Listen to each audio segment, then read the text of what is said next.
পশু কেনা বেচা ও পশু বলির ক্ষেত্রে নতুন নিয়ম বেঁধে দিল রতুয়া পুলিশ প্রশাসন।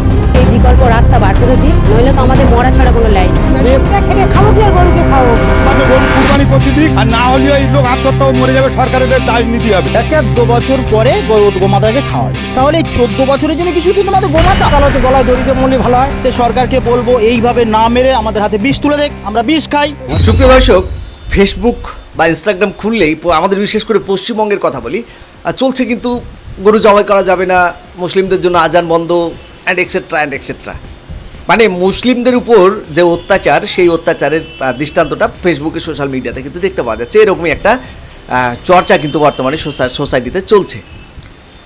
এবার গত কয়েকদিন আগেই কিন্তু আমাদের পশ্চিমবঙ্গের যে নতুন সরকার, বিজেপি সরকার কিন্তু গদিতে বসেছেন এবং বর্তমান মুখ্যমন্ত্রী শুভেন্দু অধিকারের নেতৃত্বেই কিন্তু পুরনো কিছু অ্যাক্ট, সেই অ্যাক্টগুলোকে কঠোরভাবে লাগু করার চেষ্টা অলরেডি চলছে বা লাগু করেছেন প্রশাসন দ্বারা। এবার আমরা আজকের ভিডিওতে জানবো যে যারা গরু ব্যবসায়ী বা গরু নিয়ে চর্চা করছেন, আমি যদি আমাদের যে পবিত্র ধর্মগ্রন্থ, পবিত্র আল কোরআন বা সহিহ হাদিস বা বুখারি হাদিস বা এই বিষয়গুলো নিয়ে একটু যদি আমি দেখার চেষ্টা করি যে গরু মুসলিমদের জন্য কতটা অপরিহার্য, বা গরু কুরবানি না করলে কি আপনার কুরবানি হবে না। আমাদের যে পবিত্র ধর্মগ্রন্থ আল কোরআন, সেই আল কোরআনের নিরিখে আমি কিছু বার্তা আপনাদের সামনে তুলে ধরতে চাইছি। সাথে তুলে ধরতে চাইছি যে যারা গরু ব্যবসায়ী, মুসলিম সম্প্রদায়ের মানুষ সেরকমভাবে গরু পালন করেন না, কিন্তু হিন্দু সম্প্রদায়ের একটা বিশেষ অংশ বা বড় অংশ কিন্তু এই যে গরু, এই গরু পালনের ক্ষেত্রে কিন্তু মুখ্য ভূমিকা পালন করে। ওনাদের কি বক্তব্য আজকের এই ভিডিওতে, সেটাও তুলে ধরার চেষ্টা করব। গরু যেহেতু আপনার বিক্রি বন্ধ হয়ে যাচ্ছে, অর্থাৎ আপনি যে গরুটা কিনবেন, সেই গরুটা কেনার উপর যখন নিষেধাজ্ঞা লাগছে, বা আপনি কিনে যেই কাজটা করবেন সেই কাজটার উপর যখন নিষেধাজ্ঞা লাগছে, তখন কিন্তু গরু ব্যবসায়ী যারা, বিশেষ করে হিন্দু সম্প্রদায়ের একটা বিশাল অংশ, তারাও কিন্তু সমস্যার সম্মুখীন হচ্ছেন। ওনাদেরও বক্তব্য কি, ওনারা অনেক ধরনের মন্তব্য করছেন, অনেক কিছুই বলছেন সরকারের কাছে, সেটা আবেদনও করছেন ওনারা। আজকের এই ভিডিওতে আমাদের যে পবিত্র ধর্ম ইসলাম, সেই ইসলামের ভিত্তিতে গরুর মাংস খাওয়াটা বা গরু কুরবানি দেওয়াটা কতটা অপরিহার্য বা কতটা কি রয়েছে সেটা একটু জানবো। সাথেই জানবো যে হিন্দু ব্যবসায়ীরা যারা গরু নিয়ে সংসার চালান, গরুর বিজনেস করে, গরুকে বিক্রি করে, গরুর পালন করে, ওনাদের বক্তব্যকে আজকের এই ভিডিওতে আমরা জানবো। ভিডিওটি কোনো রকমভাবে স্কিপ না করে ভিডিওটি শেষ পর্যন্ত দেখার অনুরোধ রইল। সুপ্রিয় দর্শক, আমি মোহাম্মদ আজহারউদ্দিন বলছি, আজহার টক্স ইউটিউব চ্যানেলে আপনাদের স্বাগতম জানাই। সম্প্রতি 1950 সালের যে অ্যানিম্যালস স্লটার অ্যাক্ট, সেই অ্যানিম্যাল স্লটার অ্যাক্টকে বর্তমানে কিন্তু আমাদের লাগু করা হয়েছে পশ্চিমবঙ্গে, আর সেই নিয়েই চলছে তুমুল চর্চা। কোথাও গরুর গাড়ি আটকে দিচ্ছেন, আপনারা সোশ্যাল মিডিয়াতে সেটা দেখতে পাচ্ছেন। কোথাও বিভিন্ন মানুষ বিভিন্ন রকমভাবে কিন্তু হেনস্থা হচ্ছেন। সাথে হেনস্থা হচ্ছেন হিন্দু সম্প্রদায়ের এক শ্রেণীর মানুষ, যারা গরু নিয়ে কিন্তু সংসার চালান, গরুই হচ্ছে তাদের রুজিরুটি। এবার বিষয় হচ্ছে যে আমাদের যে পবিত্র ধর্মগ্রন্থ আল কোরআন, সেই আল কোরআনের ভিত্তিতে যদি আমি গরুর বিষয়টা তুলে ধরার চেষ্টা করি, যে গরু কি আমাদের কুরবানি দিতেই হবে, নাকি গরু ছাড়াও আপনি একজন মুমিন, পাক্কা ইমানদার মুসলমান হয়ে আপনি থাকতে পারবেন, এরকমই একটি বার্তা কিন্তু আমার কাছে এসছে। বার্তাটি হচ্ছে তোজাম্মেল হক সালাফি সাহেবের, ওনার ফেসবুক থেকেই কিন্তু এটা সংগৃহীত, এবং এটাকে আমি অনেক কারো কাছে কিন্তু ভেরিফাই করেছি, অনেক মাওলানার কাছে, আমি ইভেন মুফতি সাহেবের কাছেও কিন্তু ভেরিফাই করেছি, 100% অথেন্টিক। প্রসঙ্গ হচ্ছে গরু কুরবানি।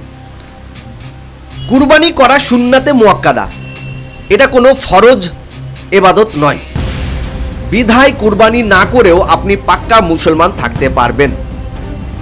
গরু, ছাগল, ভেড়া, উট, এই 4 প্রকার পশুর নর ও মাদা যে কোনো একটি পশু কুরবানি করা যেতে পারে। সুতরাং গরু কুরবানি করা একদমই যে জরুরি বিষয় সেটা কিন্তু নয়। গরু কুরবানি করা বা গরুর মাংস খাওয়া মুসলিম হওয়ার জন্য কি কোনো শর্ত নয়। সারা জীবন গরুর মাংস না খেয়েও আপনি বহাল তবিয়তে পূর্ণ মুসলমান থাকতে পারবেন। অনুরূপভাবে গরু কুরবানি না করেও আপনি পূর্ণ মুমিন ও মুসলিম থাকতে পারবেন। 14 বছরের পূর্ণবয়স্ক এবং রোগাক্রান্ত ও দুর্বল গরু কুরবানি করা যাবে না, কারণ রাসূলুল্লাহ সাল্লাল্লাহু আলাইহি সাল্লাম বলেছেন 4 প্রকারের পশু কুরবানি করা যাবে না। স্পষ্ট রোগা, মানে একদমই রোগা, স্পষ্ট অন্ধ, স্পষ্ট খোড়া, মানে হয়তো কিছু পা ভেঙে আছে, হাত ভেঙে আছে, এবং স্পষ্ট দুর্বল। বিধায় যে বয়সের গরু কুরবানি করার অনুমোদন রয়েছে সেই বয়সের গরু শরীয়ত অনুযায়ী কুরবানি করা যাবে না। মানে সম্প্রতি যে অ্যাক্ট লাগু হয়েছে যে 14 বছরের উপরের আপনার যে পশু কুরবানি করবেন বা কাটবেন, জবাই করবেন, তার বয়স 14 বছরের উপরে হতে হবে, প্রজনন ক্ষমতা যেন না থাকে, চাষবাসের ক্ষমতা যেন না থাকে। সুতরাং এই ধরনের গরু কিন্তু আপনি বা পশু কিন্তু আপনি কুরবানি করতে পারবেন না। রোগাক্রান্ত গরুর মাংস খাওয়া স্বাস্থ্যের পক্ষেও কিন্তু বিপজ্জনক। রোগাক্রান্ত পশুর মাংস খাওয়া স্বাস্থ্যের পক্ষেও কিন্তু খুবই বিপজ্জনক। যদি কারো পক্ষে ছাগল কুরবানি করা সম্ভব না হয় তাহলে কুরবানি না করেই আপনি ঈদের সালাত পড়ুন। প্রকাশ থাকে যে জিলহিজ্জা মাসের প্রথম থেকে 10 দিনে কুরবানি করা ছাড়াও আরও অনেক গুরুত্বপূর্ণ ইবাদতের কথা হাদিসে বর্ণিত আছে। আসুন আমরা সবাই ইবাদতগুলো পালন করার মাধ্যমে সব হাসিল করি। মনে রাখবেন, গরু কুরবানি করার মধ্যেই যাবতীয় কল্যাণ নিহিত আছে এমন কোনো বিষয় নেই। মৌলানা সাহেব তুজাম্মুল হক সালাফি উনি ক্লিয়ার স্পষ্ট বার্তা দিয়েছেন যে গরু কুরবানি যে করতেই হবে এমন কোনো মানে নেই, বা আপনাকে যে গরুর মাংস খেতেই হবে, আপনি মুসলিম, এমন কোনো বিধান আমাদের যে মুসলিম ধর্ম সেই মুসলিম ধর্মে কিন্তু নেই। আপনি 4টে শ্রেণীর 4টে ধরনের পশুকে আপনি কুরবানি করতে পারবেন, যেটা আমি পড়ে শোনালাম। এবার আসছি যে সকল ভাই, যে সকল বন্ধু, আমার প্রচুর বন্ধু রয়েছেন ঘোষের মধ্যে, বিশেষ করে ঘোষ সম্প্রদায়ের মানুষরা কিন্তু গরু পালন করার জন্য সক্রিয় ভূমিকা পালন করে থাকে আমাদের এই সব এলাকাতে। আমার প্রচুর বন্ধু রয়েছে, প্রচুর মানুষ রয়েছেন, কিন্তু আমার ব্যক্তিগত তাদের সাথে ইন্টারাকশন হয়, তাদের সাথে লিঙ্ক আছে, ফ্যামিলি একটা সম্পর্কও আছে।